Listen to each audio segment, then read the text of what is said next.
So back And to Eastern Pennsylvania. We haven't even gotten to Michael R.'s question, which is, hi, Dave, what was the story behind AV and 3D comic, Michael R.?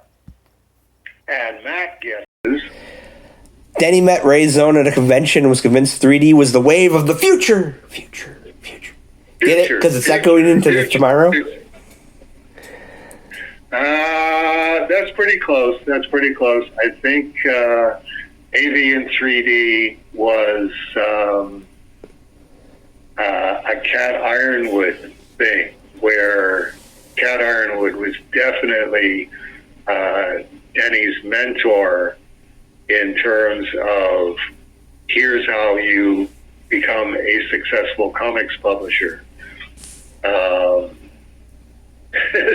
Essentially, stop listening to your husband and keep listening to me and just do what I tell you, and Aardvark-Vanaheim will become as successful as Eclipse.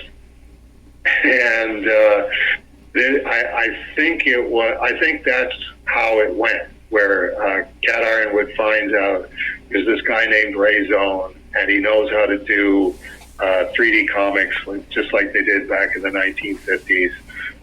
This is going to be the greatest thing since sliced bread, which it was profitable. It was an expensive process,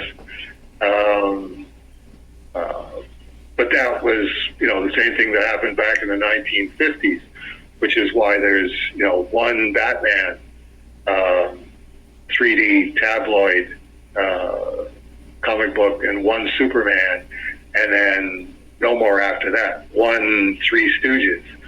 The same situation happened of 3D is hot, everybody's going crazy for 3D, but they went crazy for 3D for about 3.5 weeks, and then went, okay, I'm all 3D'd out at this point, except the real diehard fans who just went, oh, this is just so cool. Nobody will ever have enough 3D. This is the wave of the comics future. We're all going to be doing 3D comics from now on. So it happened reasonably frequently, and then more frequently as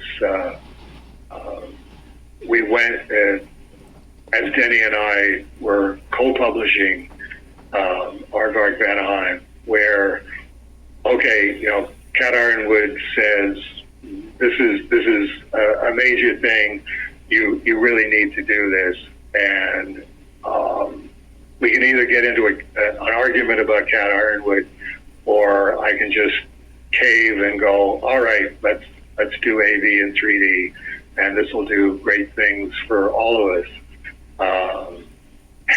Everybody who's already not getting their book down on time, now you've got to do a 4-page story that is, you've got to picture it in 3D, and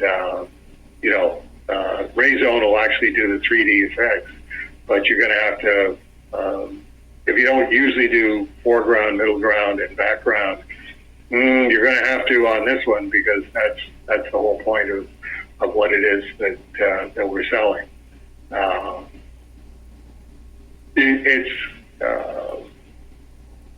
They do become good collectibles. I mean, I don't know how. Are you at a computer so that you can just sort of search and say what if you wanted to buy AV in 3D in mint condition, it would go for X amount of money on eBay right now? Are there any AV in 3D? Let me click the button. Well,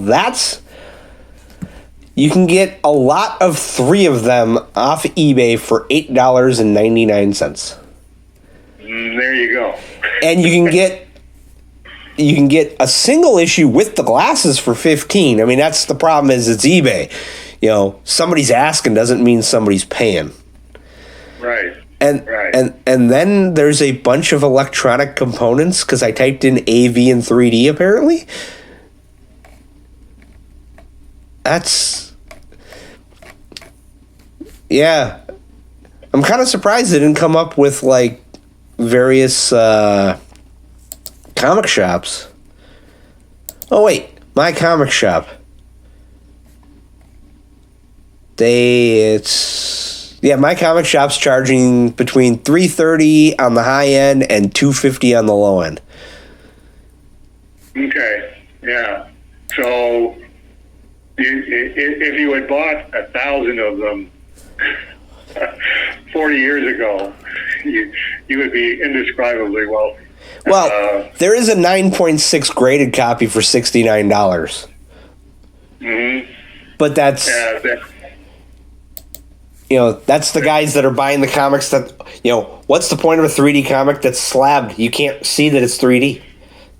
Yeah. And out of the $69, probably 59 of that is the slabbing. So there you go, Michael. That's the best that I can come up with on that. It was sounds good. Sounds like wave of the future thing, or at least